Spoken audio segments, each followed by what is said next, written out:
What's up guys, my name is Ace, and welcome back to another Black Ops 7 gun guide. In today's episode, we're finally going to be catching up on the SMG category and finishing off all of the current SMGs in the game by diving deep into the stats of the MPC-25, and toward the end of the video, I'm going to be sharing a few excellent attachment combinations to use. And starting it off, as always, let's have a look at our rate of fire, which is 750 rounds per minute. That's definitely a bit on the slower side for an SMG, at least in this game.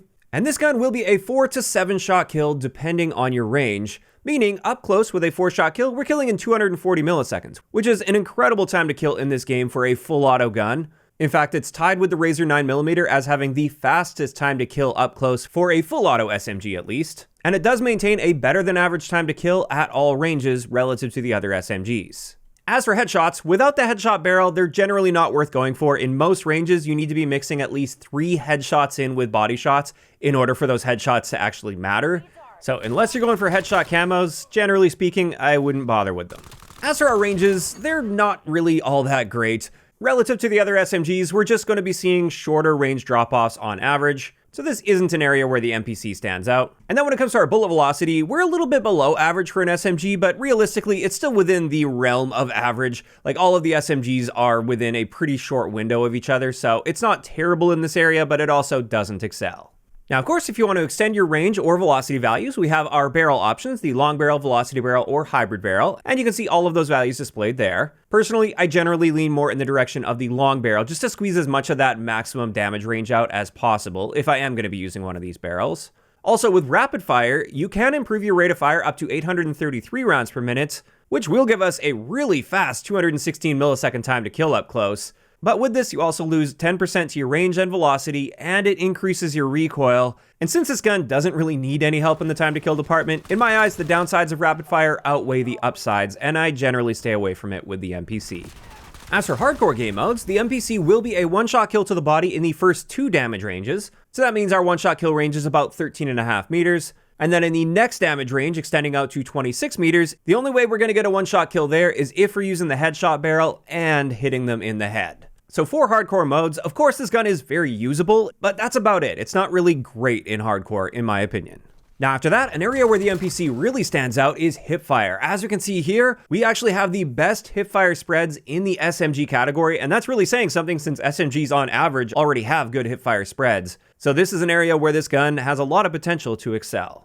And now let's take a look at recoil, and as you can see here, this gun climbs like crazy. It has a lot of vertical recoil. There's also a pretty decent gap between those shots, especially when you consider the slower fire rate of this gun. That is going to be very noticeable. As far as horizontal recoil goes, there's not a lot of horizontal recoil, but it does drift a little bit, starting off to the left initially, and then it curves back to the right. So there will need to be some horizontal recoil compensation, but it is primarily just vertical recoil that you have to deal with there. And while of course vertical recoil tends to be a lot easier to control than horizontal recoil, this magnitude of recoil and how quickly it climbs does require quite a bit of fighting to keep yourself on target, especially for those really long range shots. And therefore this absolutely holds this gun back if you're trying to stretch your ranges out. Now after that, let's have a look at our handling stats, and we have excellent handling stats across the board. We actually have the best handling stats overall in the SMG category. So that's a really nice upside to using the MPC. It's really clearly designed for aggression. Then taking a look at our reload add time, this is almost bang on average for an SMG at 1.57 seconds by default, and we get a 30 round mag by default, which is just standard in this game. And for magazines, we have 2 options for improving our reload speed and 2 options for improving our magazine capacity. Personally, I'm generally fine with the standard 30 round mag just because the rate of fire is slow enough that I feel like I'm not burning through them too quickly. But sometimes I like going with the extended mag 1 option just so I get those extra 10 rounds without harming my reload speed at all. Now finally, for the base stats of the gun, let's have a look at our mobility stats. And the MPC isn't necessarily the best in the category, but it's up there. It's definitely above average in the SMG category when it comes to mobility, so I would consider that to be a strength of this gun as well. And now that we have all of that covered, let's talk about the unique prestige attachment, and this is the MFS Stratus X barrel, which just recently got a buff as well. Keep in mind these are all post-patch stats. And with this, for the pros of this barrel, it improves your headshot multiplier, it reduces your horizontal and vertical recoil, and it improves recoil stabilization. However, this comes at the cost of damage and damage range. So let's start this off with the range and time to kill comparison.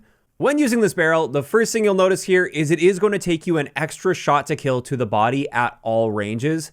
And that's due to the damage reduction. So where it would previously be a 4-shot kill, now it's a 5-shot kill up close for a 320 millisecond time to kill, which is not very good for an SMG up close. Now, in saying that, while the cons still state that you see a damage range reduction, that's not the case anymore, especially after the update. We do see increased damage ranges, and it is actually increased by a noticeable margin now. But again, it'll be taking you that extra shot to kill within those ranges. However, the other thing you might notice is the upside here is at all ranges, we just need 1 headshot mixed in to reduce the number of shots to kill back to the normal body shots to kill. So as long as you're mixing that headshot in, it's basically all upsides with that bonus range, and you'll also see the recoil improvement in just a little bit. But another thing I wanted to point out before we do that is in that maximum damage range, well, you only need 1 headshot to bring that back down to a 4-shot kill. If you can manage to land 3 consecutive headshots, you can now get a 3-shot kill with this for a 160 millisecond time to kill. And that is a ridiculously fast time to kill potential, even though that's not going to be happening all that often. It's just something I wanted to point out there. But now let's have a look at recoil while using this barrel, and as we can see here when looking at it side by side, this is a very noticeable recoil improvement.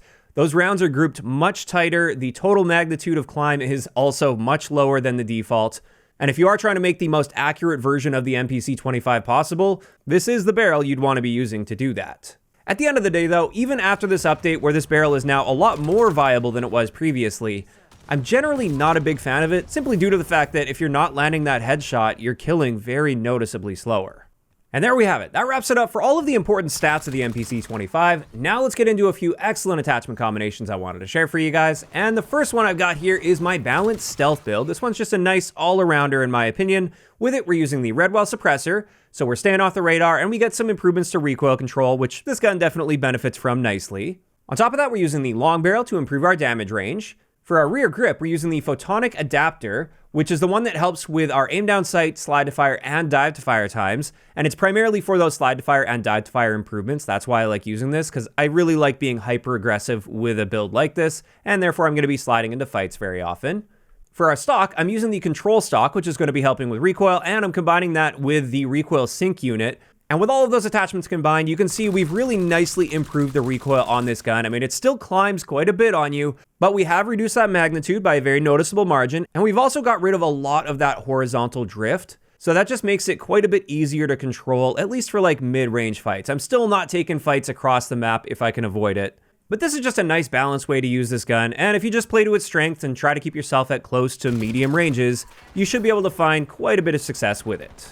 As for the next build I wanted to share, this is my gunfighter build, and with this, I'm actually targeting a few key areas. First, I'm trying to reduce the recoil. Second, I'm improving our damage range. And third, I'm really nicely improving our aim walking speed, so our ability to strafe in gunfights. And that combination of those 3 strengths can be pretty deadly. So with this, we once again have that Recoil suppressor. This time, I'm using the Hydra barrel, just so I'm still getting some range improvements out of the barrel, but bullet velocity becomes less of a bottleneck here. For our underbarrel, we're using the Quick Step foregrip. And this one's going to be helping with our movement speed values, including our aim walking movement speed. For our magazine, we're using the 40 round mag. For our rear grip, we're using the accuracy grip, which helps with first shot recoil and vertical recoil control and gun kick. For our stock, we have the aim walking speed stock, so we can really maximize that aim walking speed value. Our laser is the EMT3 agile laser, which helps with damage range and recoil stabilization. And then finally, we're once again using that recoil sync unit. And when it comes to our recoil, we can see, once again, we are cutting that recoil down very nicely compared to the base recoil on the gun. So that allows us to stretch our ranges out much more than we would be able to otherwise. We also see a really nice 27% boost to our damage ranges. And our aim walking speed is excellent at 4.8 meters per second, allowing us to strafe very effectively in gunfights. And this is a really excellent setup if you don't mind using the gunfighter wildcard. I definitely give this one a go, since it has quite a bit of power in several key areas. And this just leaves us with one last build I wanted to share for you guys, and I wanted to make sure I was including a build with the Prestige attachment. Even though I personally don't like using this all that often, I did want to show the potential you can get when using this.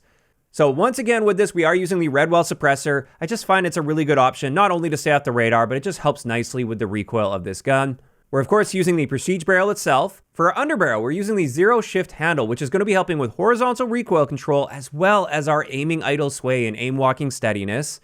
Then for our rear grip, we're once again using that accuracy grip, which helps with first shot recoil and vertical recoil control. And we're topping it off with the control stock. So you can see we're really leaning heavily into recoil control without really negatively impacting any of our handling or mobility stats. And as you can see here, this is a very accurate way to use the MPC. We're significantly cutting down on that recoil, and those rounds are grouped very, very tightly. It's super easy to control this recoil at long range. And so if you're just trying to be pinpoint accurate with the MPC and you don't mind killing noticeably slower than the base version of the gun, this is an option for you. And if you're just mixing that one headshot in, well, then you are still getting your excellent time to kill potential that you'd be getting otherwise, while maintaining way better accuracy. Now, again, to be clear, I'm personally not a big fan of doing that. I just wanted to show this as an option for you guys to see the recoil potential you can squeeze out of this with the right attachments.